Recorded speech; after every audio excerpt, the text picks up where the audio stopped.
দেখতে ওয়াদি বেবি কিন্তু বড় হয়ে যাচ্ছে। সো ওয়াদি বেবির জন্মদিনে আমরা কি কি করলাম, কিভাবে প্রিপারেশন নিলাম, সবকিছুর ডিটেলস নিয়ে থাকছে আজকের ভিডিও।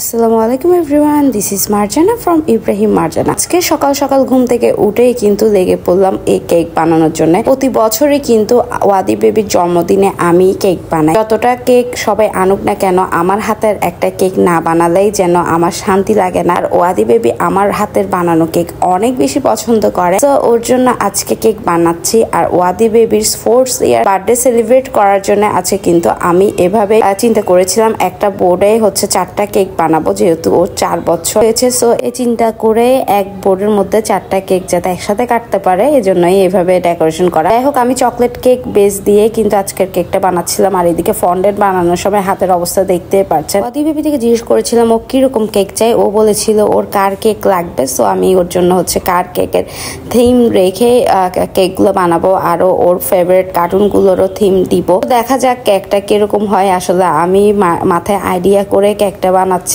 তো ফাইনাল লুক আপনাদের সাথে শেয়ার করবো। তো কারির ফন্ডেন্ট গুলো বানানো শেষ, এগুলো এখন রেখে দিয়ে এরপরে চলে আসলাম ডেকোরেশনের প্রিপারেশন নেওয়ার জন্য। আপনাদের ভাইয়া বাহির থেকে আসার পর সন্ধ্যায় দুজনে মিলে বসে কফি খাচ্ছিলাম আর এই ডেকোরেশন গুলো করছিলাম ডিসকাস করে। ও জিজ্ঞেস করছিল যে কিরকম করলে ভালো হবে। বার্থডে টেকটা লাগানো শেষ, এখন কিন্তু ওই বেলুন গুলো লাগাচ্ছিলাম। প্রতিবার কিন্তু ওর বার্থডেতে ওর পিকচার দিয়ে ব্যানারই বানানো হয়। এবার চিন্তা করলাম যে সিম্পল রাখি, যেহেতু বার্থডে দিন তারপর দিন আমরা আবার ঘুরতে বের হবো। সো 12-1 মিনিটে কেক কাটবে, এই জন্য সিম্পলের মধ্যে একটু ডেকোরেশন রাখতে চেয়েছি। যাই হোক, এই বিগ বিগ বেলুন গুলো দেখতে পাচ্ছেন, এগুলো 20 পিসের বেলুন। এক প্যাকেট এই বেলুনের প্রাইস ছিল মেবি 280 টাকা। আর এই বেলুন গুলো কিন্তু অনেক ভালো, এগুলো হচ্ছে যে 90 টাকা ছিল, ওইখানেও মেবি 20 পিসের মতোই বেলুন ছিল, খুবই ভালো ছিল। এগুলো কিন্তু পাইকারি দামে আপনাদের ভাইয়া নিয়ে এসেছে। সো এগুলো আমরা কোত্থেকে কিনেছি জানতে হলে কিন্তু অবশ্যই কমেন্ট বক্সে কমেন্ট করে জানাবেন, ইনশাল্লাহ আপনাদের সাথে শপের লোকেশনে শেয়ার করব।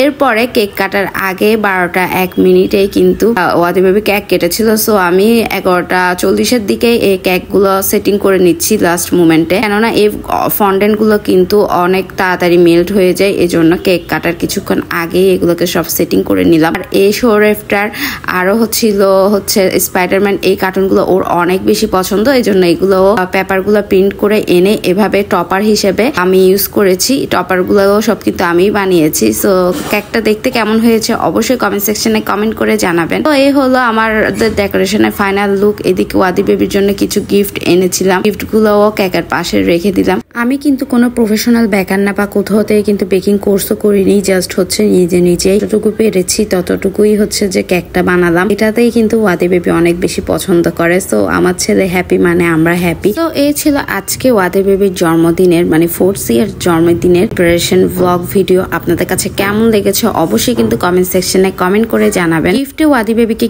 কি দিয়েছিলাম, এরপরে আমরা ওর জন্মদিনের দিন আমরা কোথায় ঘুরতে গিয়েছিলাম, সবকিছু নিয়ে ভিডিও আসছে নেক্সট ব্লগে। এই ব্লগটা অনেক বেশি বড় হয়ে যাবে দেখে এখানে আর অ্যাড করলাম না। তো ভিডিও ভালো লাগলে অবশ্যই একটা থামস আপ দিবেন। যারা এখন ইব্রাহিম মার্জানাকে ফলো করেনি, ইব্রাহিম মার্জানাকে ফলো করে আমাদের সাথেই থাকবেন। Happy birthday to you.